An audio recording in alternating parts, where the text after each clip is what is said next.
पंढरपूरच्या माढ्यात एक धक्कादायक प्रकार उघडकीस आलाय।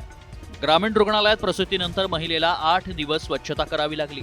ग्रामीण भागातील आरोग्य सेवा किती कुचकामी ठरली आहे त्याचं हे जिवंत उदाहरण आहे। या घटनेची माहिती मिळताच शिवसेनेच्या पदाधिकाऱ्यांनी रुग्णालय प्रशासनाला धारेवर धरत जाब विचारला। कर्मचाऱ्यांची कमतरता असल्याची कबुली रुग्णालय प्रशासनानंही दिली।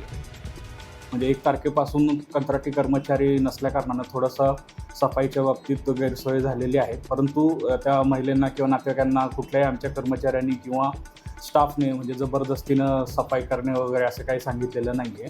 त्याच्यामध्ये आमच्या स्टाफकडनं पण सफाई होत होते, पण थोडंसं कर्मचाऱ्यांची कमतरता असल्यामुळे गैरसोय झालेली आहे। मात्र यामुळे ग्रामीण रुग्ण व्यवस्थेचे पुन्हा एकदा धिंडवडे निघालेत। एवढंच नव्हे तर ओल्या बाळंतिणीला अशा प्रकारे कामाला जुंपून अमानुषपणाही समोर आलाय। त्यामुळे संबंधितांवर कारवाई व्हायलाच हवी